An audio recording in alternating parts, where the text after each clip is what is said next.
Have you ever heard of a prison nicknamed the End of the World?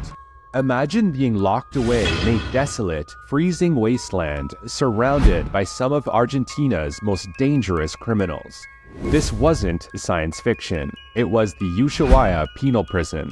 For over 40 years, this brutal institution housed serial killers, political dissidents, and anyone deemed undesirable by the government. In today's video, we'll uncover the stories of infamous inmates, explore the prison's harsh conditions, and see how it transformed into a major tourist attraction. Please consider subscribing to our channel as we dive into the chilling history of the Ushuaia penal colony. Ushuaia in Argentina, nicknamed the End of the World for its desolate location and unforgiving climate, housed a prison that truly embodied that title. The Ushuaia penal prison, operational from 1902, was built specifically to contain Argentina's most dangerous criminals and political dissidents. The prison's remote location in Tierra del Fuego, Argentina's southernmost province, coupled with the year-round harsh weather, made escape nearly impossible. Ushuaia's brutal reputation wasn't born overnight. The first prison in Tierra del Fuego, a military one on storm-battered Staten Island, saw a riot erupt in 1902 due to harsh conditions. This prompted the government to relocate the facility to a port near Ushuaia. Simultaneously, construction began on a new civilian prison near the city, designed for maximum surveillance by an Italian engineer named Vitello Murtiga. His final design ultimately became synonymous with Argentina's harshest penal colony. Constructed primarily by the prisoners themselves using stone and masonry, Ushuaia penal prison was completed in 1911, significantly standing out among the other modest wooden structures of the town. The facility was architecturally stunning with a radial layout of 5 pavilions, each 75 meters long, converging towards a central polygon courtyard. These 2-story pavilions contained 76 cells each, ending in architectural segments that housed the bathrooms stretching 12 meters long.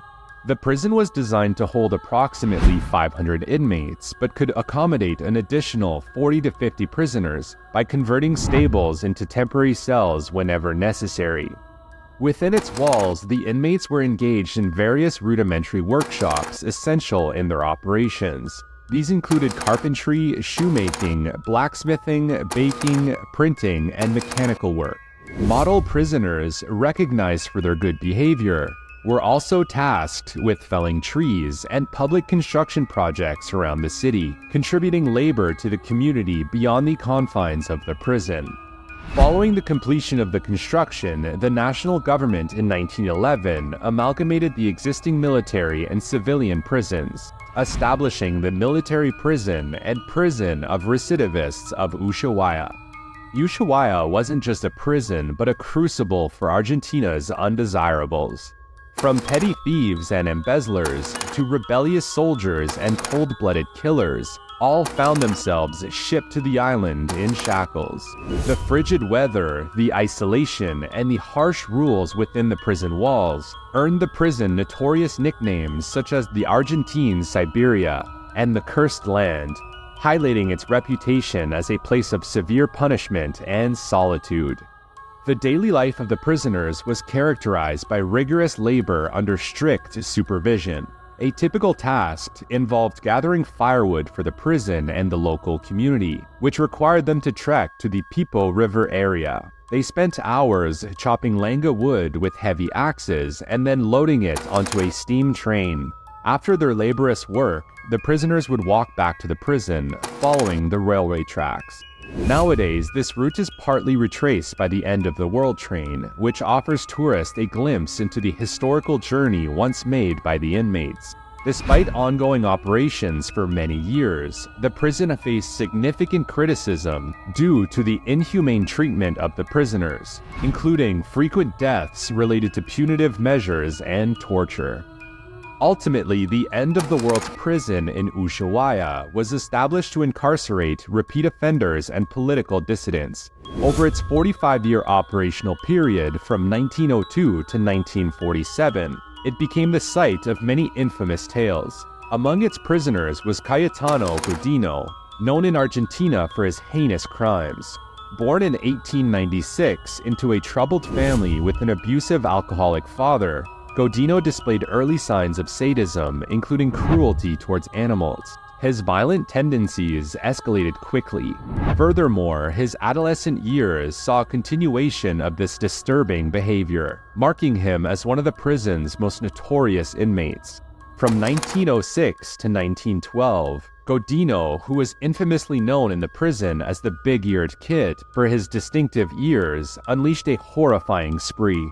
He brutally murdered 4 children, employing methods of torture and mutilation that appalled even veteran investigators. These acts ultimately led him to earning the label of Argentina's first serial killer. By age 16 in 1912, Godino was captured and found mentally unfit for trial. He was subsequently sent to the Ushuaia penal prison. However, life in prison did not offer Godino any solace. Detested by fellow inmates for his crimes against children, he became a target of their hostility. His situation deteriorated further after he killed the prisoner's pet cat, an act that incited further violence against him. Godino's years at Ushuaia, beginning in 1923, were filled with constant abuse, leading up to his death in 1947.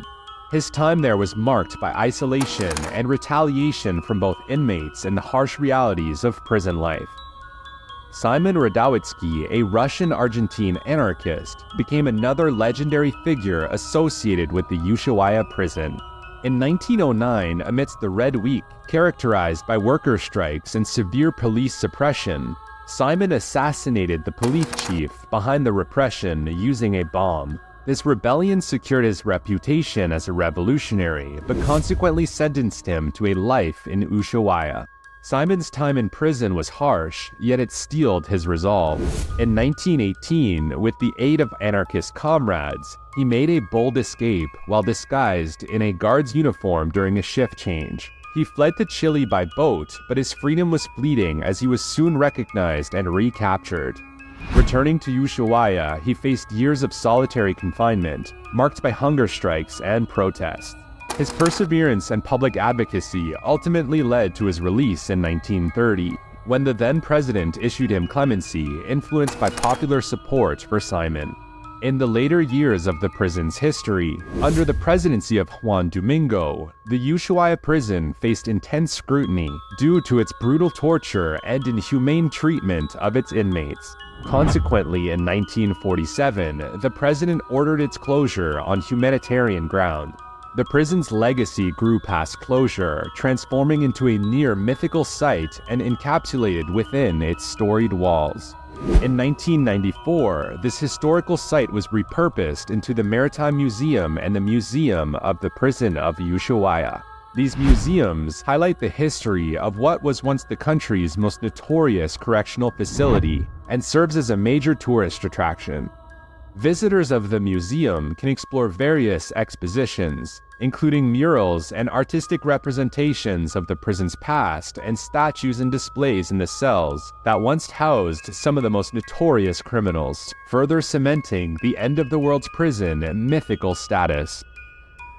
And with that, we end the video and hope you enjoyed the journey into the past. Please leave a like, comment, and subscribe for more fascinating stories and deep dives into the past. Join us as we unravel the mysteries of history one episode at a time.